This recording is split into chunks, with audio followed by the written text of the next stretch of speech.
Salut à tous, c'est Guillaume. Aujourd'hui, on se retrouve pour une nouvelle vidéo high-tech sur la chaîne secondaire. Dans cette vidéo, je vais vous présenter une config pour 2000 € et je vais vous présenter tous les composants et on va monter le PC. Comme d'habitude, je vous ai mis les liens et les références de tous les produits dans la description juste en bas. Et là, vous allez voir que pour 2000 €, on peut se faire une config ultra puissante avec un très bon processeur. Le processeur que j'ai choisi, il sera très bien pour jouer, mais il sera aussi très polyvalent. Donc, si vous voulez faire une utilisation professionnelle de ce PC, ce sera possible.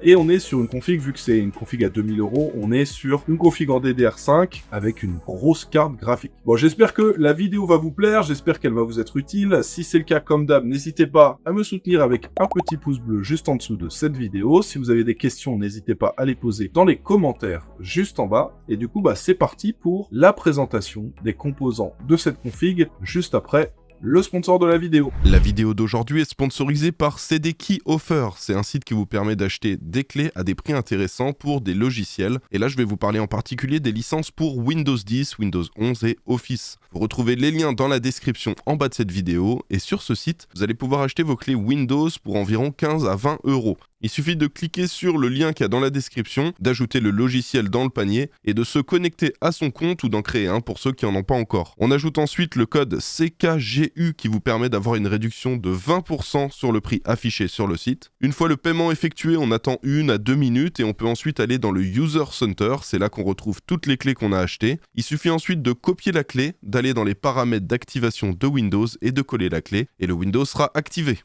Bon, alors on va commencer par la carte mère pour cette config. Alors la carte mère, comme vous voyez, c'est un modèle de chez TUF Gaming. C'est la B760 Plus Wi-Fi. Alors pour ceux qui connaissent pas TUF Gaming, c'est, on va dire, le bon rapport qualité-prix chez Asus. Si vous voulez du très haut de gamme, vous avez ROG. Si vous voulez un très bon rapport qualité-prix, quelque chose qui est très correct en termes de qualité, mais avec un prix qui va pas s'envoler, vous avez TUF Gaming. C'est pour ça que vous voyez souvent du TUF Gaming dans les vidéos de config que je vous recommande, parce que moi à chaque fois j'essaie de trouver des composants de bonne qualité, mais en gardant un bon rapport performance-prix, pour que vous ayez beaucoup de performance pour l'argent que vous allez mettre dans votre config. C'est pour ça qu'il y a beaucoup plus souvent du TUF Gaming que du ROG, sauf quand on fait des configs très haut de gamme. Sinon vous avez aussi la gamme Prime, qui est pas mal chez Asus, mais moi j'ai une petite préférence quand même pour TUF Gaming, parce qu'on arrive à trouver des super bonnes cartes mères pour pas trop cher. Alors ce modèle, au moment où je vous tourne la vidéo, on le retrouve pour un tout petit peu plus de 200 €, on est dans les 204 €. C'est un modèle B760, ce qui veut dire que vous allez pouvoir mettre des processeurs Intel dessus. Alors attention, on n'est pas sur du Z790, donc avec ça vous ne pouvez pas overclocker le processeur, mais au final vous aurez quand même, vous allez voir que vous avez un bon processeur qui stock, fonctionne déjà très bien, et vous êtes sur la version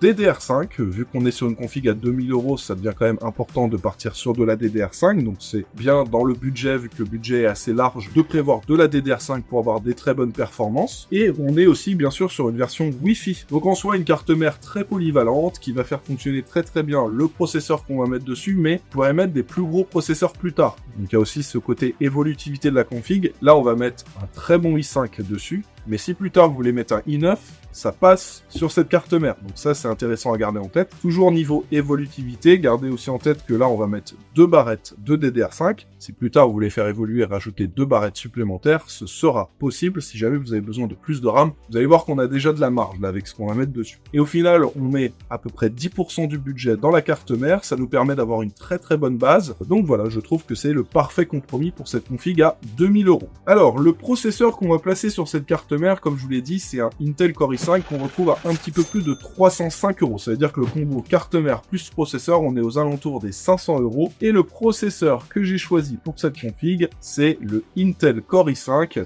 13600 KF. Alors là, vous vous dites, Guillaume, t'as mis un Intel Core i5 13600 KF. Donc le K, ça veut dire que c'est un processeur overclockable. Le F, ça veut dire qu'il n'y a pas de partie graphique. Alors là, vous me dites pourquoi tu as mis une version K, sachant que notre carte mère ne permet pas l'overclocking du processeur, et ça, c'est un processeur overclockable. Tout simplement parce que, en termes de rapport performance-prix, en termes de prix, celui-là, il est très bien positionné. Donc actuellement, autant partir sur celui-ci. Si un jour vous changez la carte mère, vous aurez déjà le processeur qui est overclockable, et on a la version F. Là, pour le coup, coup c'est intéressant, ça veut dire que vous n'avez pas de partie graphique intégrée dans le processeur, et étant donné qu'on est sur un PC gamer avec une carte graphique, pour l'affichage on va utiliser la carte graphique. Du coup vous n'avez pas besoin du processeur pour l'affichage, et par contre le EV ça permet à chaque fois quand vous prenez les versions EV d'économiser 15, 20, 30, 40 euros même parfois. Donc voilà, là on a le parfait compromis. Alors c'est un processeur qui chauffe un petit peu, il chauffe pas énormément non plus, mais on va lui mettre un petit water cooling. On est sur une config à 2000 euros, on peut se faire plaisir, on va pas forcément mettre un ventirad, et le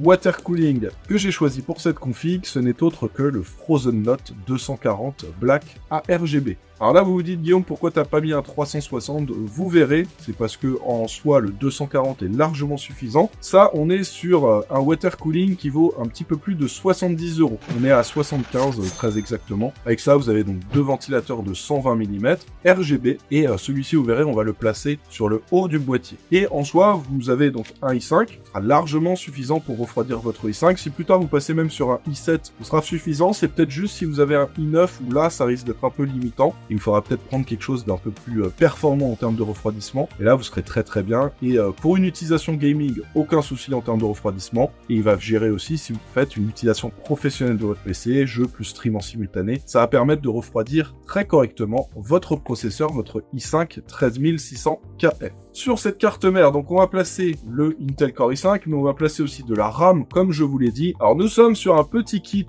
Corsair Vengeance RGB. Alors oui, un petit peu de RGB, vu qu'on est sur une config à 2000 euros, on peut se faire plaisir et payer un petit peu plus pour avoir du RGB. Là, on est sur un kit Corsair Vengeance RGB en DDR5 en 2 x 16 Go en 6000 C30. Alors attention, là, il y a une petite erreur dans la commande. Celui que je vous montre, c'est le kit AMD. Moi, ce que je vous recommande, c'est le kit XMP. Alors, bien sûr, si vous prenez le processeur Intel, il faut idéalement prendre le kit en XMP. Alors, je sais qu'il y en a souvent qui me disent « Non, on s'en fiche, on peut prendre ce qu'on veut. » Non, on peut pas prendre ce qu'on veut. C'est testé et approuvé. Je l'ai fait plusieurs fois. Et quand vous prenez un kit prévu pour AMD, alors vous avez un processeur Intel ou inversement un kit Intel pour une config en AMD, vous avez de fortes chances d'avoir des blue screens quand vous activez l'XMP. Donc, dans la pratique de ce que j'ai vu, globalement, si vous prenez un kit AMD Expo, vous le mettez sur une config Intel, en général ça passe. Vous pouvez avoir des blue screens, mais en général ça fonctionne, il n'y a pas trop de soucis. C'est le contraire en général qui crée fortement des problèmes. Donc vraiment la chose à pas faire, c'est de prendre des kits XMP et de le mettre sur une config AMD. Mais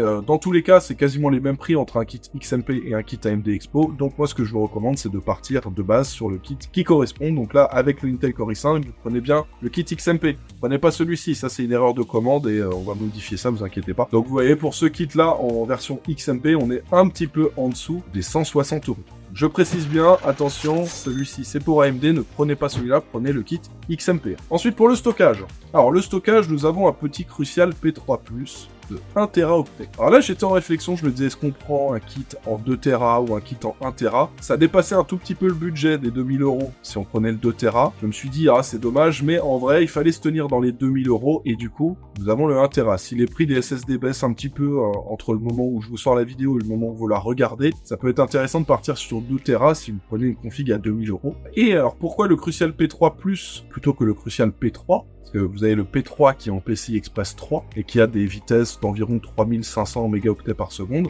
Vous avez le P3+, qui est en PCI Express 4 et qui a des vitesses aux alentours des 5000. Et du coup, vous vous dites, ah bah, Guillaume, à chaque fois, tu nous dis, pour du gaming, il n'y a pas besoin du PCI Express 4. Eh ben, sachez que actuellement, le Crucial P3+, de 1 Teraoctet, est exactement au même prix que le Crucial P3. Donc ça veut dire que vous preniez la version PCI Express 3 ou PCI Express 4, c'est exactement le même prix, donc autant prendre le plus performant. Donc voilà pour le stockage, et je vous le précise, si jamais les prix ont baissé, ça peut être intéressant de prendre 2 Teraoctets, pour une config à 2000 euros ça fait sens, et ça permet d'être un peu plus large sur le stockage et d'avoir quelque chose, vous pouvez stocker beaucoup plus de jeux. On va passer maintenant à la carte graphique. Quelle est la carte que j'ai choisie pour cette config à 2000 euros? Une XFX AMD Radeon RX 7900 XT. Alors ça, c'est un tout petit peu moins performant qu'une RTX 4080. Donc c'est 7% moins performant qu'une 4080 et c'est un petit peu au-dessus d'une 4070 Ti Super. Donc en termes de performance, c'est très intéressant. Ce qui est bien, c'est que récemment les prix ont beaucoup baissé, 769 € pour une carte graphique comme celle-ci. Ça vous permet d'avoir un excellent rapport performance-prix et ça fait partie des cartes qui selon moi sont les plus intéressantes actuellement sur le marché quand vous voulez faire une config haut de gamme. Alors attention, si jamais vous voulez plutôt partir sur une config Nvidia, pour cette config, je vous mettrai un autre lien dans la description. Vous pouvez essayer de trouver des RTX 4070 Super, ce sera un peu moins cher, ou des TI Super, ce sera un tout petit peu plus cher. Et le choix d'Nvidia, je vais plutôt le recommander pour les créateurs de contenu, pour les joueurs très compétitifs qui veulent absolument Nvidia Reflex, donc on va dire ceux qui sont vraiment très haut niveau, ou aussi pour ceux qui veulent absolument jouer à des jeux en ray tracing, parce que même si de manière générale les AMD ont un meilleur rapport performance-prix, mais si la plupart des jeux auxquels vous jouez, donc une grande partie de votre utilisation c'est des jeux où vous activez le ray tracing, là les Nvidia sont plus intéressantes. Si jamais vous voulez jouer à plein de jeux qui ont le DLSS, sachez que avec la RTX 4000, voilà, enfin avec les RTX 4000, vous avez le DLSS 3 qui permet de monter assez haut dans les FPS. Avec ça, vous avez le FSR, mais la qualité du FSR est un petit peu moins bonne. Donc voilà, les deux choix peuvent être intéressants, ça dépend vraiment de l'utilisation que vous allez faire du PC. Ma recommandation, pour moi, en tout cas moi ce qui me concerne pour les jeux auxquels je joue et l'utilisation que j'en fais pour un PC de jeu, moi c'est la 7900 XT, c'est pour ça qu'on va monter le PC avec une 7900 XT. Mais dans certains cas, sachez que ça peut être intéressant aussi de partir sur le modèle Nvidia. 4070 Super si vous êtes ric-rac niveau budget, 4070 Ti Super si vous pouvez dépasser un petit peu les 2000 €. Nous avons ensuite une alimentation. Alors, l'alimentation, la voici. MSI Mag A850 GL PCIe 5. Donc cette alimentation, c'est une alimentation ATX 3.0. N'hésitez pas à aller voir sur ma chaîne principale la vidéo que j'ai sortie où je vous dis comment bien choisir son alimentation parce qu'il y a toute une grosse partie où je parle de la norme ATX 3.0. Cette norme, c'est une norme ultra compliquée à avoir parce qu'en gros, quand on veut la norme ATX 3.0 et qu'on fait une alim, il faut tenir tout un tas de conditions et à partir du moment où vous avez une norme ATX 3.0 sur une alim, vous pouvez partir du principe qu'elle est faite pour avoir toutes les sécurités qu'il faut pour être une bonne alimentation. Là, on est sur une très bonne alim ATX 3.0 qui nous vient de chez MSI et en version 850 watts. Ce sera largement suffisant si vous prenez la 4070 Ti Super, la 4070 Super ou la 7900 XT. Et si vous avez un peu plus de budget, que vous vous faites plaisir et que vous prenez une 7900 XTX, ce sera aussi suffisant. On va dire que la seule carte où je vais vous recommander de prendre plus, c'est la 4090 où là je vais vous recommander de prendre 1000 watts, ce serait mieux. Mais voilà, ça c'est une très bonne alimentation. Elle est PCI Express 5, donc vous avez directement les connecteurs 12 VHP WRC. Vous partez sur une carte graphique Nvidia. Et voilà, avec ça, vous avez quelque chose de safe pour votre PC. N'oubliez pas que vous mettez 2000 € dans votre config. Il ne faudrait pas qu'un souci électrique vienne détruire entièrement la config. Donc, ça reste un des éléments les plus importants, même si ça n'apporte pas de FPS, de performance en jeu. Ça apporte une sécurité globale pour l'ensemble des composants et ça permet d'être plus serein quand vous utilisez votre PC pour éviter qu'il y ait un souci. En termes de prix, elle coûte 125 € environ. Au moment où je vous tourne cette vidéo, les prix peuvent varier un petit peu. Il y a un moment où on les a vus, je crois, à 99 € pendant le Black Friday. Donc ça peut de temps en temps être un petit peu moins, mais là, ça, c'est le prix normal, 125 €. Alors ensuite, le boîtier que j'ai choisi pour cette config, je vous les spoil là depuis le début de la vidéo, vous le voyez. C'est le Corsair 4000D Airflow. C'est un très bon boîtier Airflow comme son nom l'indique, ça veut dire que ça permet d'avoir un bon flux d'air à travers la config. Donc c'est un boîtier qui est très bien aéré et ça va permettre d'avoir un flux d'air qui va refroidir correctement la carte graphique, la RAM, le SSD, qui va apporter de l'air frais aussi au water cooling pour refroidir correctement le processeur. C'est quelque chose qui est très important quand on choisit les composants de son PC de prendre un boîtier Airflow, surtout si on a tendance à avoir une grosse carte graphique, un processeur qui peut chauffer un petit peu, voilà. C'est bien de le refroidir correctement. Si vous avez des vitres, c'est un peu plus joli, mais ça permet de faire moins passer l'air et du coup le refroidissement n'est pas aussi efficace. Donc sur la façade avant, essayez d'avoir des boîtiers avec une version Airflow. Donc là le 4000D Airflow il est très bien, il vaut environ 90 € au moment où je vous fais cette vidéo, mais globalement vous êtes entre 80 et 100 € sur un boîtier comme celui-ci. Il n'est pas parfait parce qu'il est fourni avec deux ventilateurs et c'est des ventilateurs non RGB, il y en a un à l'avant, un à l'arrière, c'est clairement pas suffisant. En plus vu qu'ils sont pas RGB, et sur une config à 2000 €, je voulais quand même qu'il y ait des ventilateurs RGB dessus. Le petit défaut en fait c'est que moi j'aurais bien aimé que le boîtier soit quelques euros moins cher et qu'on n'ait pas les ventilateurs parce que là on va payer des ventilateurs pour les enlever. Comment ça va se passer en termes de refroidissement? Donc vous avez placé sur le dessus du boîtier le water cooling 240 parce que vous avez la possibilité de mettre un water cooling de 240 sur le dessus. Il me semble même qu'on peut mettre un water cooling de 280. Et ensuite sur l'avant du boîtier vous allez enlever le ventilateur qui est préinstallé et vous allez placer ce petit kit de ventilateur de chez Thermalright. Alors vous voyez ces ventilateurs, 3 ventilateurs, 15 €. Et c'est des ventilateurs, on va se dire, ouais, 15 €, ça donne des petits ventilateurs qui doivent pas trop souffler et tout. Ça refroidit vraiment très très bien. Vous avez des ventilateurs qui font pas trop de bruit, qui refroidissent plutôt bien. C'est pas les plus silencieux, c'est pas les plus performants en termes de refroidissement, mais pour 15 €, vous avez vraiment 3 très très bons ventilateurs qui vont très très bien se débrouiller. Donc je trouve que c'est le parfait compromis, d'autant plus que ces ventilateurs sont exactement les mêmes que vous retrouvez juste ici sur le water cooling. Ce qui veut dire que vous allez placer 3 ventilateurs en façade du boîtier qui vont faire rentrer de l'air bien frais dans le boîtier. Et ensuite, vous avez les 2 ventilateurs qui seront sur le water cooling qui vont refroidir le processeur et extraire l'air du boîtier. Et si vous voulez, vous pouvez garder le petit ventilateur à l'arrière du boîtier, il ne sera pas RGB. Ça, c'est le petit défaut. Mais ça vous permet d'avoir un 3e ventilateur pour extraire l'air à l'arrière du boîtier. Donc 15 €, je pense que c'est 15 € qui sont très très bien investis et qui permettent, en combinaison d'un boîtier Airflow, d'avoir un très très bon flux d'air avec des ventilateurs qui sont très performants, sans être super chers, parce que pour 15 €, c'est vraiment très très bon. Donc globalement, pour résumer cette config, vous avez une bonne carte mère qui va vous permettre de faire évoluer votre config dans le futur, qui va vous permettre de faire tourner très correctement tous les composants de cette config, de partir sur de la DDR5 et avec des fonctionnalités intéressantes comme le Wi-Fi qui est déjà installé. Vous avez un très bon processeur qui sera excellent pour du gaming, mais qui sera aussi très très bon si vous faites du gaming et du streaming en simultané. Pour info, si vous jouez en 4K ou en Quad HD, vous n'avez pas forcément besoin d'un processeur aussi puissant. Donc soit vous partez là-dessus et vous aurez un processeur qui va tenir beaucoup plus longtemps, soit vous pouvez prendre un petit processeur un peu moins cher, un 13400F, un 13500 par exemple, aussi très très bien, ça vous permettra d'économiser un petit peu. Si vous jouez en Full HD, je vous conseille de partir quand même sur le 13600KF.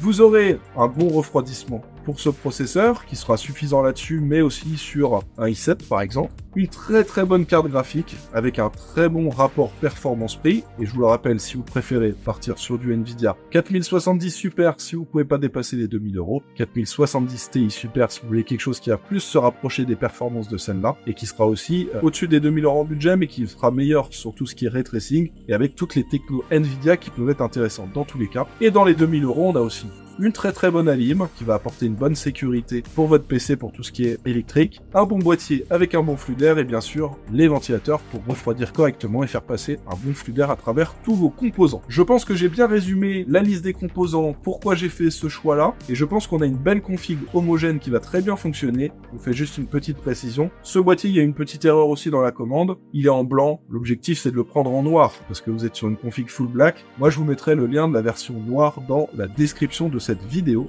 mais ne vous fiez pas à la couleur blanche de ce boîtier, c'est une petite erreur au moment de la commande. Enfin bref, voilà pour tous les composants de cette config. Je vais maintenant vous laisser sur le montage de la configuration. Si vous avez des questions, n'hésitez pas à me les poser dans les commentaires. Et pour info, cette config, malheureusement, on va pas pouvoir faire les benchmarks dessus. Il y a des petits contretemps qui nous empêchent de le faire, malheureusement, je suis désolé. Mais au moins, on a pu vous montrer les composants et vous allez pouvoir voir à quoi ressemble la config une fois qu'elle est montée. Et vous allez voir, elle est vraiment magnifique. Comme d'habitude, si la vidéo vous plaît, n'hésitez pas avant de partir de mettre un petit pouce vers le haut sur cette vidéo, à vous abonner et à mettre la cloche pour recevoir toutes les notifications. C'est parti, allez, bon visionnage.